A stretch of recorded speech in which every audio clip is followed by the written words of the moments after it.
वादा करके गया है आज के बाद झूठ नहीं बोलूंगा। उसने खाया था, शराब बोतल से निकाली, गिलास में हाथ में शराब का गिलास है, मुंह के करीब लाया, जैसे मुंह के करीब लाया, न कोई वहाँ मौलाना था, न कोई इमाम साहब थे, न कोई वाइज था, न कोई नासिर था, न कोई नसीहत करने वाला, न कोई बात करने वाला, न कोई समझाने वाला, न कोई उसको रोकने वाला। हाँ हाँ, अगर कोई रोकने वाला था, इधर शराब गिलास शराब का मुंह के करीब आया था, वादे रसूल याद आ गया, अपने दिल में फैसला किया, बंदे खुदा शराब को पी रहा है। सुबह को रसूल ने बुलाया है, शराब को पी रहे हो, सुबह को रसूल ने बुलाया है। अगर रसूल ने पूछ लिया मेरे गुलाम ये बता रात कौन से बुला किया है, अपने दिल में फैसला किया झूठ बोलोगे तो वादा खिलाफी हो जाएगी। सुभान अल्लाह, बोलो सुभान अल्लाह। अपने दिल में फैसला किया झूठ बोलोगे तो वादा खिलाफी, और सच बोलोगे तो शरीयत का कानून नाफिज होगा। शराब के असली कोड़े लगाए जाएंगे, बच जाओ न मर जाओ, इस्लाम का कानून है। अगर आज इस्लामी हुकूमत होती, इन जालियों को चौराहे पर खड़े कर, इन बदकारों को चौराहों पर खड़े होकर या तो 100 कोड़े लगाए जाते, या बदकारों पर चारों तरफ से पत्थर बरसाए जाते। अगर 100 कोड़े में मर जाता तो सुभान अल्लाह, बच जाता तब सुभान अल्लाह, और शादीशुदा होता ना तो 100 कोड़े में चारों तरफ से पत्थर बरसाए जाते। इस्लाम का कानून है। कहता है अपने दिल में, सुबह को नबी ने बुलाया है, अगर पूछ लिया तो जवाब क्या देते, या तो झूठ बोलेगा तो वादा खिलाफी होगी, सच बोलेगा तो कानून शरीयत नाफिज होगा।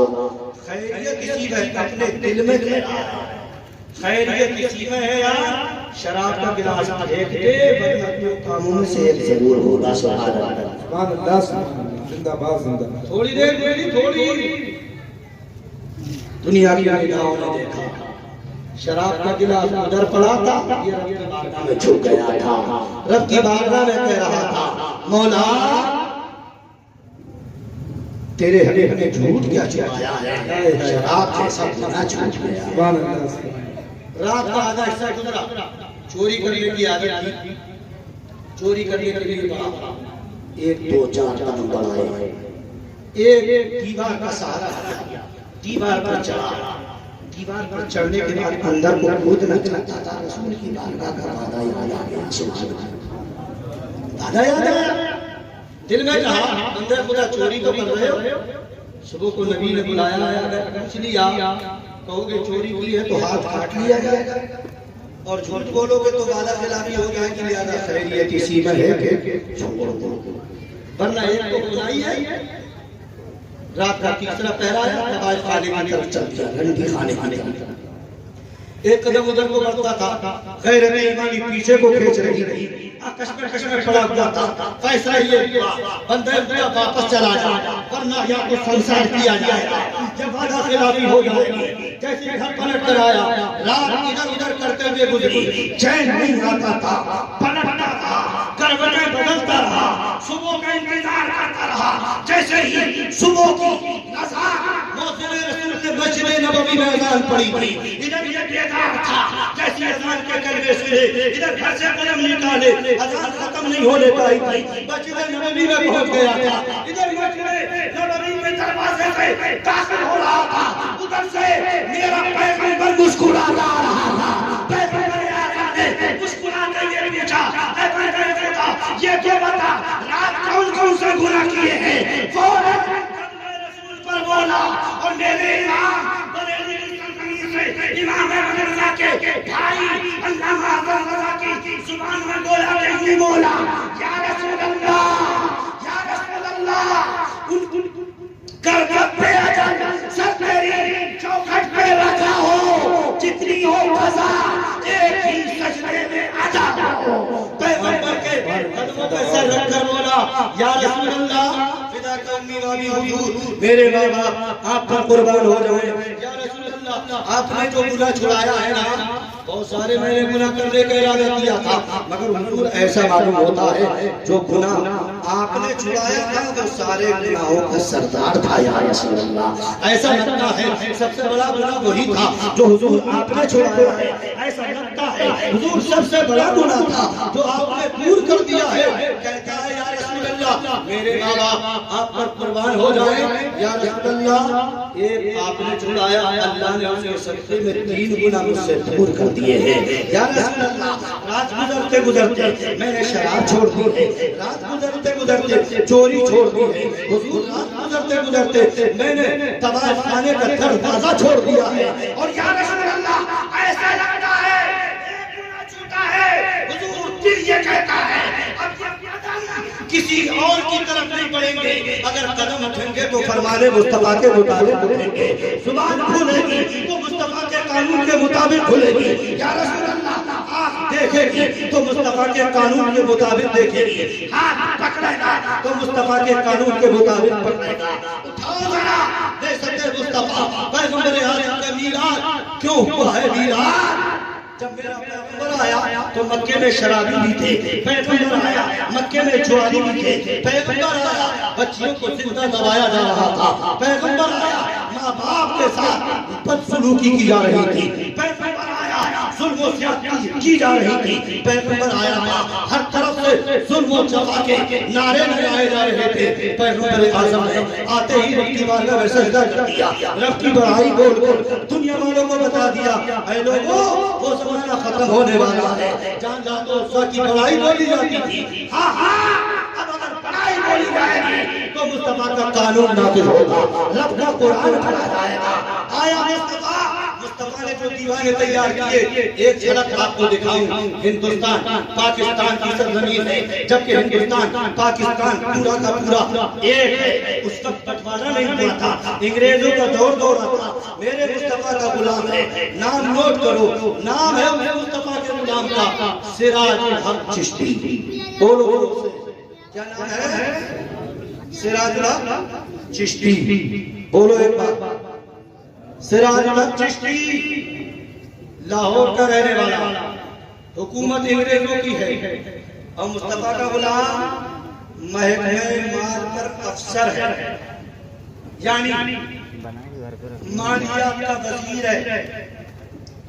लेकिन वो मुस्तफा के गुलाम की पेशानी से नूरे मुस्तफा की झलकें नजर आती थी। मुस्तफा के गुलाम की जुबान से मुस्तफा की बोली सुनी जाती थी, मुस्तफा के गुलाम के कदमों से नुकूशे मुस्तफा की राहें फूटा करती थी, मुस्तफा के गुलाम के कानों से अगर कोई बात सुनी जाती, जुबान से बोली जाती तो मुस्तफा का कानून नाफिज होता था। उसने पढ़ा था, तारीख पढ़ी थी, गुलामों को देखा था। और मैंने भी एक तारीख पढ़ी है, मैंने एक तारीख में पढ़ा एक रास्ते से यहूदियों का ईसाइयों का एक भारी लश्कर गुजर रहा था। यहूदियों का ईसाइयों का लश्कर, गैर मुस्लिम रास्ते में ईंटों के टुकड़े पड़े थे, पत्थरों के टुकड़े पड़े।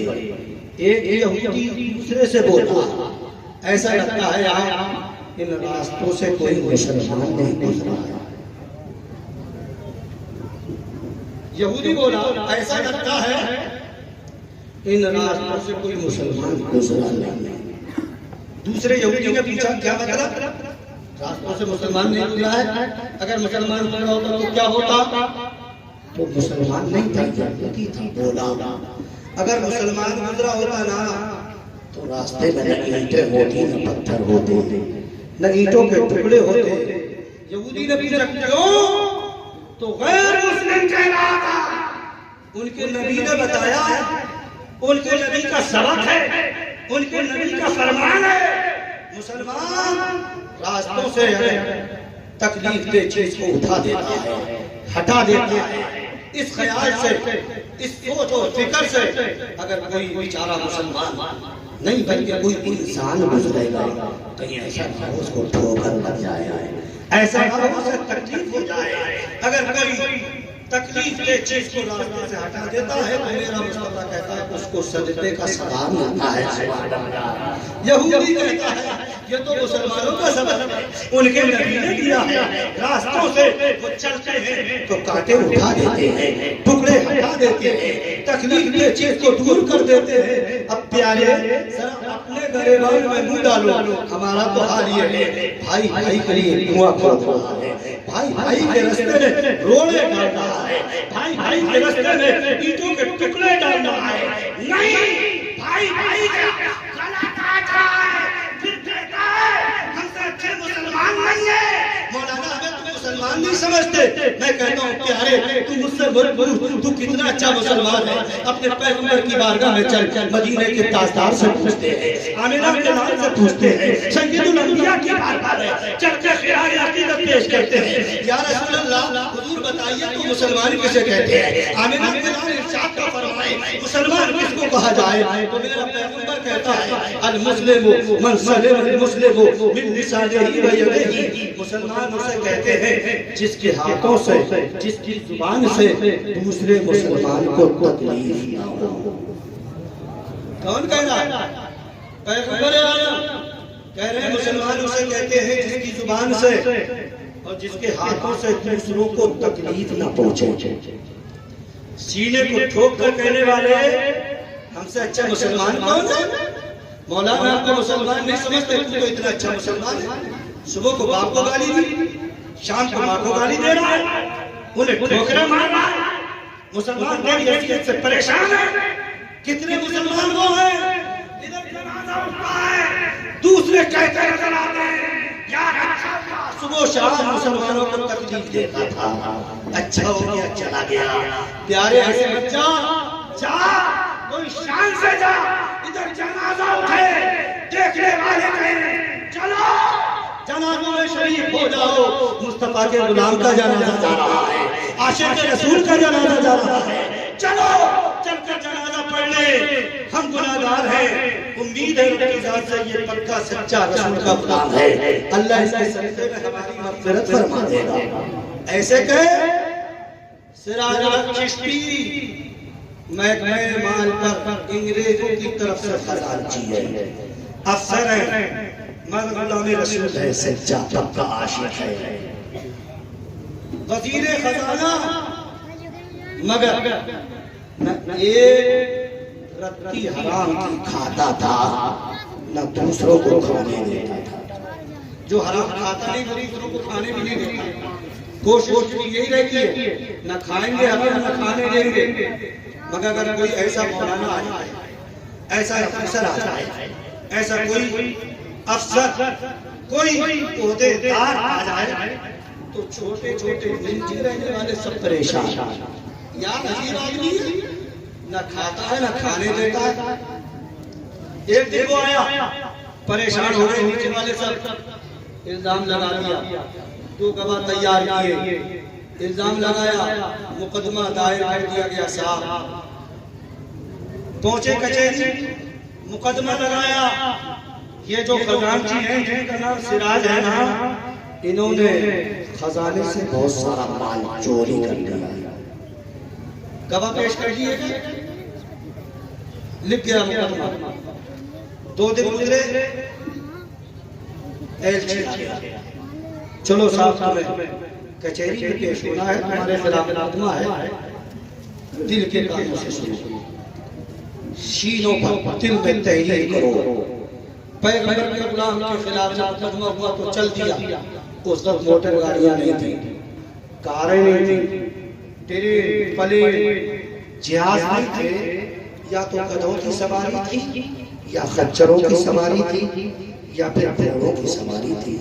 सिराजुल चिश्ती चले कचहरी की तरफ, घोड़ी को खोला, घोड़ी पर सवार हुए, कचहरी में पहुंचे।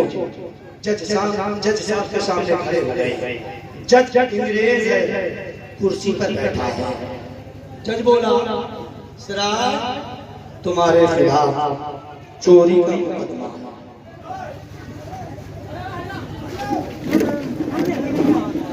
लेकर जा आराम से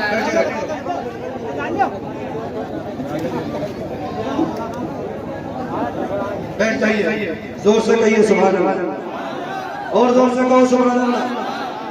एक बार कहो या रसूल अल्लाह।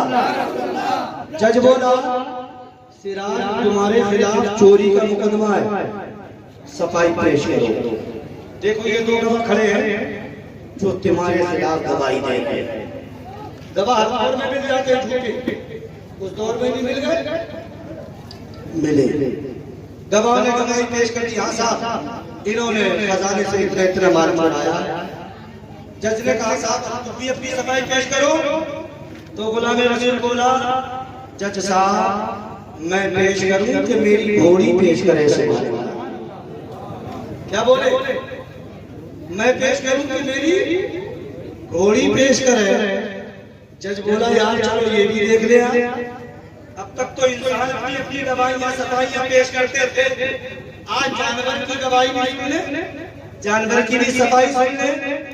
जज बोला सिराज साहब चलो आज देखते हैं साहब अपनी घोड़ी से अपनी सफाई पेश करें।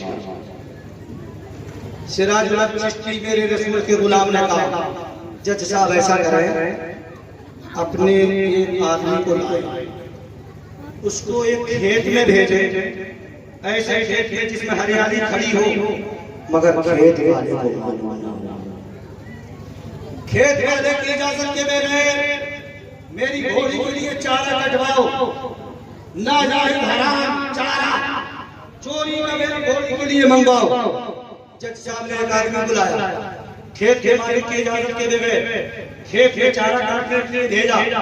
जैसे ही चारा काट कर लाया गया गुलाम रसूल बोला जज साहब ये चोरी का चारा मेरी घोड़ी को डाल दो। जैसे घोड़ी को डाला ना, जैसे डाला तो घोड़ी ने एक तिनका तो न उठाया। सुभान अल्लाह, घोड़ी ने एक तिनका नहीं छुआ। वो जो दो गवाह खड़े थे वो बोले जज साहब सदा कर लाया है घोड़ी, ये चोर है, घोड़ी का पेट भरा कर लाया है, इसलिए जब पेट भरा तो खाएगी क्या?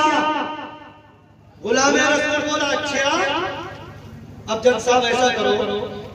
जज की समझ में आ गया, अबे तेरी घोड़ी पेट भरेगी तो क्या खाएगी? गुलाम रसूल सिराजुल हक चिश्ती ने कहा ऐसा करो जज साहब इस खेत के मालिक को बुलाओ और फिर बुलाकर मेरे पास उसे हाजिर करो। जज ने फौरन हुक्म दिया, खेत के मालिक को बुलाया गया। खेत का मालिक आया, सिराजुल हक चिश्ती ने कहा था अरे खेत के मालिक सुन, तेरे खेत से चारा लाया गया है, तेरी इजाजत के बगैर लाया गया, मेरी घोड़ी को डाला गया, खाया नहीं है। अब ऐसा करो या तुम मुझसे अपने इस चारे की कीमत ले लो या माफ कर दो, दो काबू में से एक करो। खेत का मालिक बोला सिराजुल हक मैं कीमत तो नहीं लूंगा मगर मैं माफ करता हूँ, मैंने तुम्हारे लिए ये चारा हलाल कर दिया। जैसे ही खेत के मालिक ने चारा हलाल किया गुलाम रसूल बोला जज साहब वो चारा मेरी घोड़ी को डालो। कसम है परवरदिगार की इज्जत और जलाल की, जैसे चारा डाला गया पहले डाला एक दिन का छुआ नहीं, अब डाला तो एक दिन का छोड़ा नहीं। बोलो सुभान अल्लाह। पहले डाला एक दिन का तो ना छुआ, दोबारा डाला जब हलाल हो गया तो एक दिन का छोड़ा नहीं।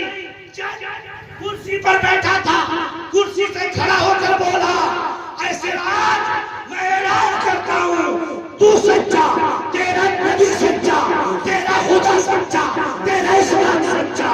वो अंग्रेज बोला, जज बोला मैं ऐलान करता हूँ जब तक दुनिया में मजहब इस्लाम में ऐसे लोग रहेंगे कभी इस्लाम का झंडा झुक नहीं पाएगा। सुभान अल्लाह, सुभान अल्लाह, जिंदाबाद। कौन बोला? कौन बोला? गैर मुस्लिम बोला ऐलान करता हूं जब तक ऐसे लोग रहेंगे इस्लाम का झंडा नहीं गिरेगा। अब अपने सीनों पर हाथ रखो यार, हम तो हराम खाते हैं, हमें एहसास भी नहीं रहा, हम चोरी करते हैं, एहसास खत्म हो चुका है। तुम्हारा पैगंबर उसी वक्त आया था जब लोगों का एहसास मुर्दा हो चुका था। पैगंबर उसी वक्त आया था जब लोगों के दिल मुर्दा हो चुके थे। हराम खाते थे, एहसास नहीं था। हराम पीते थे, एहसास नहीं था। झूठ बोलते थे, एहसास खत्म हो चुका था। प्यारे, इसलिए हम कहते हैं ज्यादा सुनने सुनाने की जरूरत नहीं है। एहसास बेदार करो, दिल को जिंदा रखो। गैरत ईमानी तुम्हारी तुम्हें झिझोड़ेगी। गैरत ईमानी कहेगी ऐ बंदे खुदा, वो कलमे तैयबा तूने जिस नबी का पढ़ा है उस नबी ने कहीं कहीं को चलने से तो नहीं रोका है, कहीं ये बात बोलने से तो नहीं रोका है, कहीं ये चीज खाने से तो नहीं रोका है, कहीं ये देखने से तो नहीं रोका है।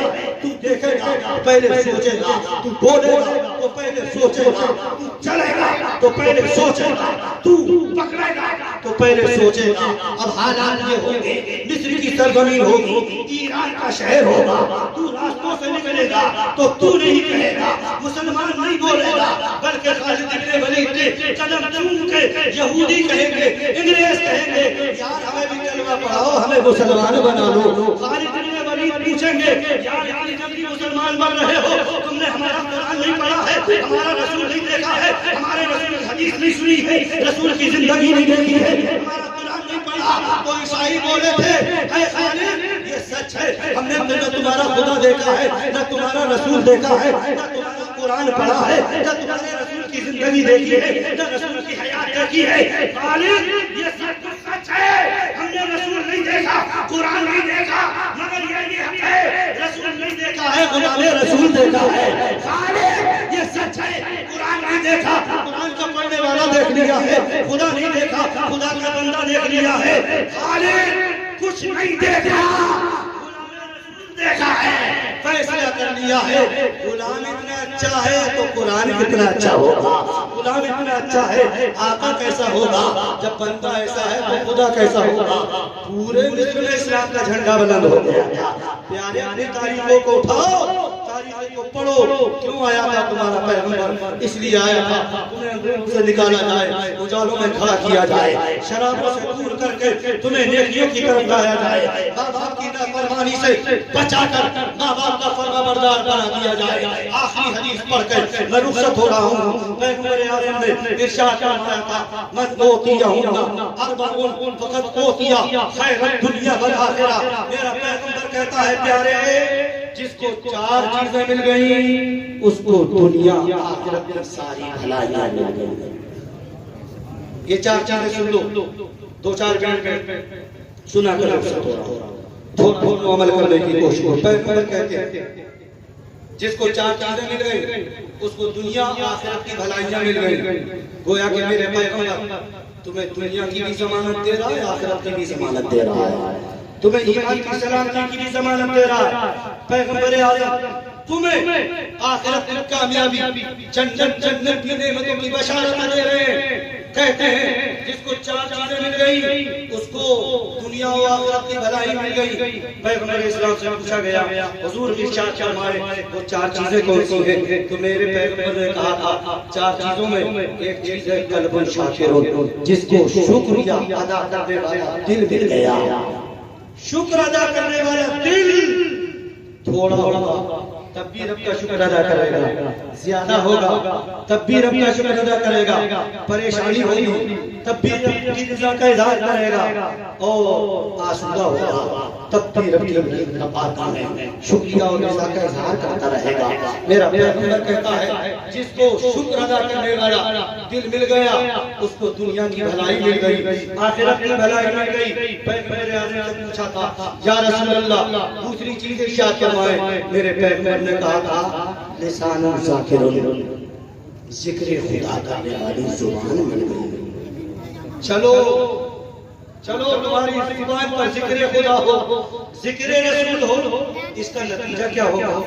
मेरे पैगंबर का मजमा लगा, मेरा पैगंबर बैठा है, सहाबा का मजमा लगा है, मदीने की सरजमीन है, पैगंबर कुछ सुना रहे हैं, गुलाम सुन रहे हैं। इतने में एक बेचारा आदमी आया, दूर से दिखाई देता आता, लिबास पोशीदा है, कपड़े फटे हुए, हाल ये था कि जूती हाथ में पकड़ा हुआ था, सर पर अमन शरीफ लगाया, पैगंबर की बारगाह की तरफ बढ़ रहा है। पैगंबर ने निगाहें उठाई दूर से देखा, इरशाद फरमाया गुलामों जिसको जन्नती देखना है सामने वाले को देखे, ये जन्नती आ रहा है। पैगंबर ने कहा जिसे जन्नती देखना है, कोई शक है? जोर से बोलो ना। तो नबी ने कह दिया वो हो गया, दुनिया का निजाम बदल सकता है मगर मेरे रसूल का फरमान नहीं बदल सकता। नबी कह रहे हैं जिसको जन्नती देखना है आने वाले को देखो। साहबा की निगाहें लगी, जैसी देखा देखने में बोसीदा लिबास, हाथों में जूती पकड़े हुए, पैगंबर आज़म की बारगाह में बैठ गया। सारे सहाबा का अकीदा था, ईमान था। नबी ने कह दिया जन्नती है। अब्दुल्लाह इब्न उमर फारूक आज़म के बेटे कहते हैं जब जलसा खत्म हो गया, सब लोग घर को चले गए, वो भी चला गया मगर मैं उसके पीछे पीछे चल दिया। कहते हैं मुझे ये देखना था, नबी ने जन्नती कहा है, ये तो हमारा ईमान जन्नती है मगर है क्यों जन्नती, ये देखना था। मैं सोच रहा था इसके घर जाकर देखूंगा, शायद पूरी रात कुरान पढ़ता होगा, शायद पूरी रात तिलावत करता होगा, शायद पूरी रात सजदे करता होगा, पता नहीं क्या करता है। पीछे पीछे काफी दूर चलने के बाद उसकी बस्ती आई, गांव आ गया। अपने घर जैसी दाखिल होने लगा, अब्दुल्लाह इब्न उमर ने पीछे से आवाज दी, ए गुलाम रसूल जन्नती, हम भी तो तुम्हारे मेहमान हैं। उसने मुड़कर देखा, सुभान अल्लाह, साबिर रसूल मेरा जन्नती मेरा मेहमान बन गया। क्या सुभान अल्लाह, तशरीफ लाए। हजरत अब्दुल्लाह इब्न उमर को बड़े नाज़ से बिठाया, खाना खिलाया, बिस्तरा लगा। अब्दुल्लाह इब्न उमर लेटे, बराबर में अपना बिस्तरा लगाया, दोनों बराबर बराबर लेटे। वो सो गया जिसको रसूल ने जन्नती कहा, सो गया। मगर जो देखने गए थे वो नहीं सोए, कपड़ा डाल दिया आंखों पर और देख रहे हैं, शायद मैं सो जाऊंगा तभी ये उठेगा, शायद मैं सो जाऊंगा तब नमाज पढ़ेगा, कुरान पढ़ेगा। अब्दुल्लाह इब्न उमर कहते यार पूरी रात हो गई, मैं जागता रहा, वो सोता रहा, ना वो तहज्जुद पढ़ने उठा, ना नमाज पढ़ने उठा, ना तिलावत करने उठा, ना रियाजत के लिए उठा, पूरी रात सोया।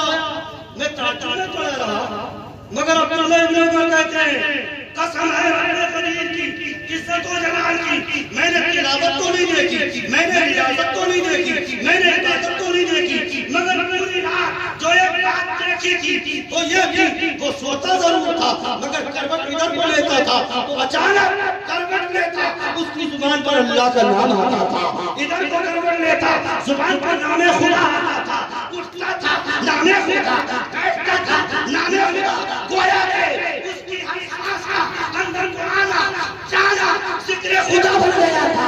जब जब उठता सांस लेता करवट लेता, मैंने समझ लिया यार जिसका सोना जागना जिक्र खुदा हो तो ना वो जन्नती होगा।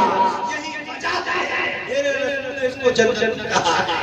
इसलिए रसूल कहते हैं लिसान ज़ाकिर, जिसको जिक्र करने वाली जुबान मिल गई उसको दुनिया और आखिरत की भलाइयां मिल गई। तीसरे नंबर पर पैगंबर आज़म ने इरशाद फरमाया बदन अलल साबिर, मुसीबतों पर सब्र करने वाला अल्लाह ने जिस्म दिया। मुसीबतें आती हैं, आएंगी। एक हदीस नहीं, मैंने 4 हदीसें नहीं 10 हदीसें पढ़ी सुनाई है। अल्लाह तबारक व तआला की यहाँ कुछ नेमतें ऐसी हैं जो नमाजों से नहीं मिलेंगी, इबादत से नहीं मिलेंगी, रियासत से नहीं मिलेंगी, मुजाहिदे से नहीं मिलेंगी। और अल्लाह अपने बंदे को वो नेमतें देना चाहता है जो ना इबादत से मिल सकती, ना रियासतों से मिल सकती, ना मुजाहिदात से मिल सकती। तो मेरे रसूल कहते हैं अल्लाह जिस बंदे को वो नेमतें देना चाहता है जो अजीम नेमतें हैं, तो अपने बंदों पर उस बंदे पर मुसीबतों के पहाड़ उंडेलता है और फिर पहाड़ उंडेल कर उसको सब्र की तौफीक देता है। जब वो बंदा कभी जवान बेटे का लाशा उठता देखता है तो रात दिन का उजाला हो, रात की तारीकी हो, हाथ उठाता है, कहता है मौला दिल बेचैनो बेकरार जरूर है, मगर तेरी रज़ा है तो हम तेरी रज़ा पे राज़ी हैं। बाप का जनाजा देखा, रब की बारगाह में रज़ा का इज़हार कर दिया। बेटे का जनाजा देखा, बच्चे से गोद खाली होती देखी। कभी अपने ऊपर मुसीबत आई, अल्लाह उस पर मुसीबतों के पहाड़ तोड़ता है। और जब सब्र की तौफीक देता है, वो बंदा सब्र करता है, तो अल्लाह उसको वो नेमतें अता फरमाता है।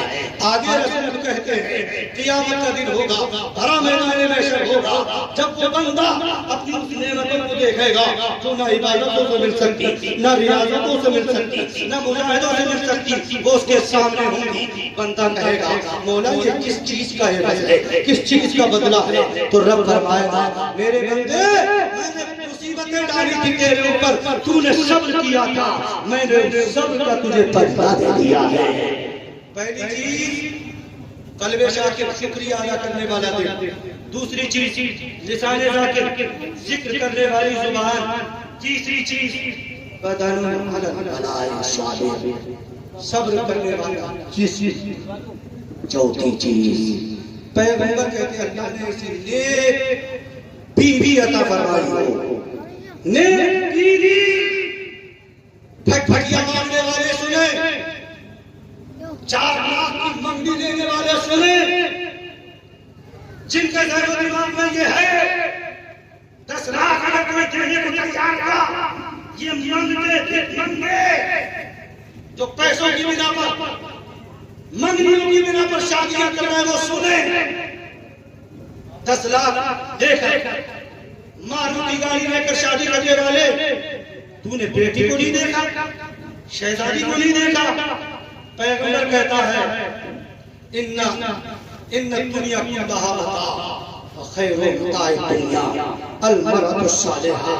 नबी इरशाद फरमाते पूरी दुनिया तू अगर अपनी बेटी के जहेज में दे दे, पूरी दुनिया दे दे, जमीन देगा बढ़ती जाएगी, मकान देगा, प्लाट देगा, जहाज देगा, गाड़ियां देगा, सब बढ़ती जाएंगी।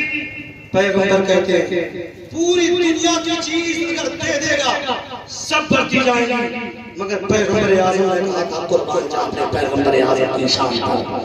पैगंबर कहते हैं खैर मताए दुनिया, पूरी दुनिया में सबसे बेहतर अगर बरतने की चीज हो सकती है तो मेरा पैगंबर कहता है वो नेक बीवी है, नेक औरत है।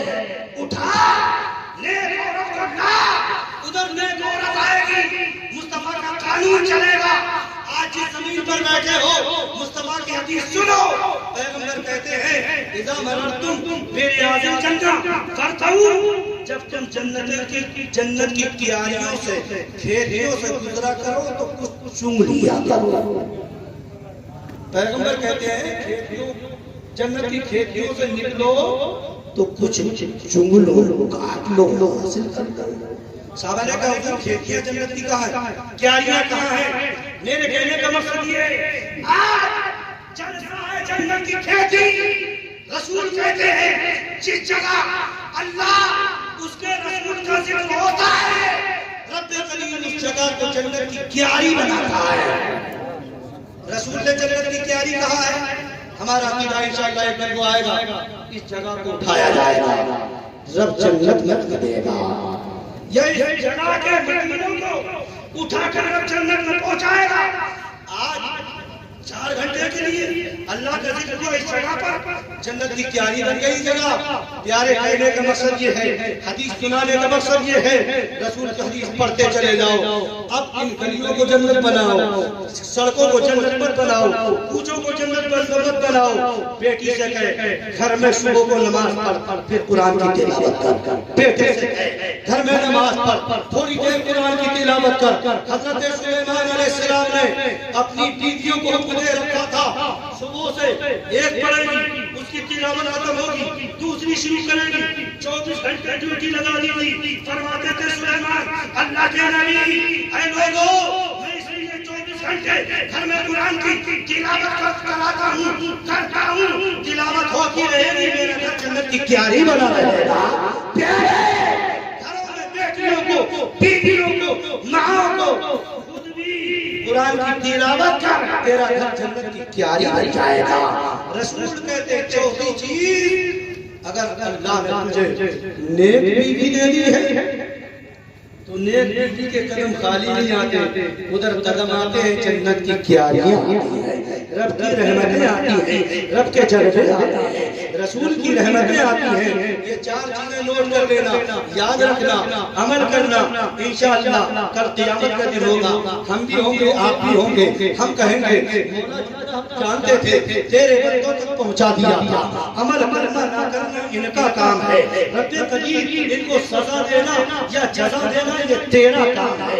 सुनो, चार चीजों को सुनो और उसको नोट करो, याद कर लेना, अमल करने की कोशिश करना। जुबान हो तो जिक्र करने वाली हो, अल्लाह उसके रसूल का जिक्र हो। चलो रब का नाम लेते चलो, इस्तिग़फ़ार पढ़ते चलो, उठो तो रसूल का जिक्र करते उठो, शुक्रिया अदा करने वाला दिन हो। और अगर मुसीबत आए तो रब की बारगाह में शुक्रिया अदा, सब्र किया करो। मौला तेरी रिज़ा पे राज़ी है, तू जिस हाल में रखेगा हम राज़ी हैं। परवरदिगार हमसे जो गुनाह हो गए मौला तू माफ फरमा दे। चौथी चीज ये है, गाड़ियों को मत देखो, मोटरसाइकिलों को मत देखो, दुनिया की जायदादें देखो। और प्यारे याद रखना, तुमने 10 लाख मांग के ले लिए हैं, ये भिखमंगों का तरीका है। अरे उससे मांग जो मांगा जिससे मांगा जाता है, अगर सुसर से मांगेगा, समझी से मांगेगा, कल को बेटी निकालने मिलेगी। मेरे बाप ने तेरे बेटे के साथ मेरा सिर्फ निकाह थोड़ी किया है, पहले तेरे बेटे को खरीदा है, फिर तेरे बेटे के साथ निकाह किया है। गाड़ी पर हाथ मत लगाना, मोटरसाइकिल की चाबी मत छूना। अब तू मांगे, तूने मांगा है, तुझे ताने मिल रहे हैं। और अगर कोई इख्तिलाफ हो जाए तो 10 के 20 भरेगा। हम मना नहीं करते, ये नहीं मांग। मैं कहता हूँ तू 10 लाख नहीं 20 लाख मांग, मगर उससे मांग जो देता है कभी लेता नहीं है। जो देता है तो खुद कहता है इन्नल्लाह यरज़ुक़ु मन यशाअ बिग़ैरि हिसाब। रब देता है तो बेहिसाब देते हैं, गिन गिन कर नहीं देता। उससे मांग जो कभी देता है। और तो शुक्रिया अदा करेगा तो वही कहता है जो मेरा शुक्रिया अदा करता है तो उसके और बढ़ाता। लिहाजा वो बेटे लेकर आओ जो कुरान की तिलावत करने वाली हो, रसूल की शरीयत की पाबंद हो, अल्लाह और रसूल के अहकाम को जानती हो। जब तो शरीयत की पाबंद होगी तो तुम्हारे मन को भी जानेगी। घर में आएगी तो अपने ससुर से एक बार नहीं, 2 बार नहीं, 4 बार बाप कहेगी, अब्बू अब्बू कहकर पुकारेगी। जब तुझसे अब्बू कहेगी तो तेरा दिल ठंडा होगा। जब दिल ठंडा होगा तो तेरी जुबान मां की बारगाह में शुक्रिया के लिए खुल जाएगी, तेरा दिल झुक जाएगा। जब तू शुक्रिया अदा करेगा तो मेरे रसूल ने कह दिया है दुनिया की नेमतें तेरे लिए, आखिरत की नेमतें तेरे लिए। रसूल आए थे, हजरत इब्राहीम ने दुआ की, मेरे मौला वो रसूल है जो आए तेरे कुरान की तिलावत करें, आए तो इल्म हिकमत सिखाए, आए तो वो रसूल पाकीज़ा साफ सुथरा बनाए। अब वो रसूल आकर चले गए, 1497 साल हो गए, आए थे गए थे रसूल। हजरत ईसा आए थे 571 साल हुए थे ईसा को गए थे, 571। पूरी दुनिया में बुत परस्ती, शिर्क, कुफ्र, कोई ना ले बने चंद मुवाहिद थे, जैसे नबी के बाप अब्दुल्ला, दादा अब्दुल मुत्तलिब, चंद लोग थे मुवाहिद। मगर मेरे रसूल को गए बेमौजज़ा पर पैगंबर का 571 गुजरे। सारी दुनिया की आज 1497 साल गुजर चुके हैं, मगर जो दिन निकलता है नबी की शोहरत का सूरज चढ़ता जा रहा है, चल रहा है। क्यों? कोई इज्जत है, मौजज़ा लेकर आए, मेरा पैगंबर लेकर नहीं मौजज़ा सारा बनकर आया है। इरशाद फरमा दिया, मैं जा रहा हूँ, मेरे जाने से कोई फर्क नहीं आएगा, मैं जा रहा हूँ। अब नबी नहीं आएगा, वारिसे नबी आएंगे, जानशीने मुस्तफा आएंगे, उलमा आएंगे, वली आएंगे। ये रब के रसूल का पैगाम पहुंचाते रहेंगे। आज पहुंचा रहे हैं रसूल का पैगाम। इंशाअल्लाह ये पैगाम मुस्तफा सुबह भी तक सुनाता जा रहा है। मगर याद रखो प्यारे, जो हालात हमारे हैं ना, 2 मिनट और दे दूंगा, 2 मिनट बोलिए आप उठाकर। आखिरी बात 2 मिनट की। सबसे मौलिक हथियार, सबसे मौलिक खतरनाक, सबसे नुकसानदेह मौलिक हथियार जो आज तुम्हारे पास है वो है ये मोबाइल। शेखी दिखाई जा रही है, बेटी के हाथ में मोबाइल, बहू के हाथ में भी मोबाइल, जेबों में नहीं आ रहे बड़े बड़े हथियार। इनमें कौन सी वो गाने, कौन सी वो तस्वीर, कौन सा मंगला नाच रही है, टीवियों में नहीं आता था, 20,000 में नहीं मिल सकता था ये सब। जो मेरे रसूल ने कहा था एक वक्त वो आने वाले शाम को जलसे सुनेगा, मिलाद सुनेगा, तकरीरें सुनेगा, सुबह को उठेगा तो मुसलमान नहीं होगा, काफिर हो जाएगा।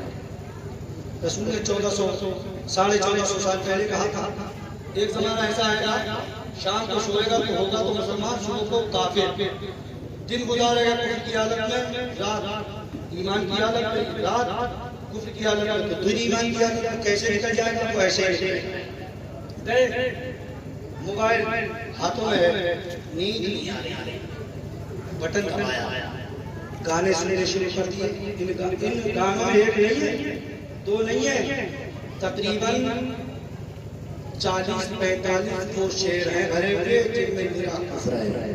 शौक से गाओगे, शौक से सुनोगे, फौरन ईमान सीने से निकल जाएगा। बीवी वाले हो गए तो निकाह से निकल जाएगा। हो सकता है तुम्हें कोई आदमी ये कहे मौलाना हमें मालूम नहीं है साहब वो कौन से शेर हैं जिनमें कुफ्र भरा हुआ है। अगर कोई ऐसा आदमी हो तो खड़ा होकर मुझसे पूछे, मैं उसका जवाब दे दूं। अगर तुम पूछोगे ना मौलाना हमें तो मालूम नहीं है, तो जवाब देंगे अच्छा ये बता तुझको इजाजत किसने दी है गाने सुनने की? गाने सुने तो मैं सुने, इसलिए कि मैं इसलिए सुनूं, सुनकर ये समझूं कौन से गाने कुफरी हैं, शिरकी हैं, जिनसे शिर्क और कुफ्र होता है, ताकि अपनी कौम तक पहुंचाऊं। वक्त नहीं है वरना मैं आज तुम्हारे सामने मुदस्सिर शेर सुनाता जिसको तुम रोजा में सुनते हो, गाते हो, खुशी से सुनते गाते। बेटे की शादी हुई, घर के छत पर कर दी, 2 मंजिल मकान पर लाउड स्पीकर लगा दिया, बेटे की शादी है, बेटी का निकाह है। अबे नादान, एक निकाह करने जा रहा है, तूने सैकड़ों निकाहों के तोड़ने का इंतजाम कर दिया। गाने सुना दिया, सुना रहा, 10 तो मैं सुना सकता हूँ। जब खुशी से गाओगे, खुशी से सुनोगे, फौरन ईमान निकल जाएगा। इसलिए मैं आज ये पैगाम देना चाहता हूँ प्यारे, जिसके मोबाइल में गाने हो न शौक से, न जाने से, अनजाने से, एकदम को निकाल दे और ये तैयार कर ले। हमें मोबाइल पर आवाज लगानी है, या तो नाते रसूल हो, या रब का नाम हो, या बुजुर्गों की यादें हो, ताकि तुम आए और तुमको सवाब भी मिल जाए, ईमान भी बच जाए।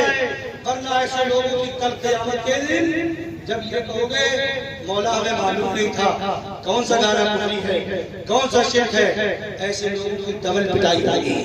एक इस वजह से पिटाई होगी, मैंने अपने महबूब को भेजा था, उसने कहा था इतना इल्म दीन सीखना, इतना इल्म दीन सीखना, हर मुसलमान मर्द हो औरत हो उस पर सीखना जरूरी है कि वो अपने ईमान को बचा सके।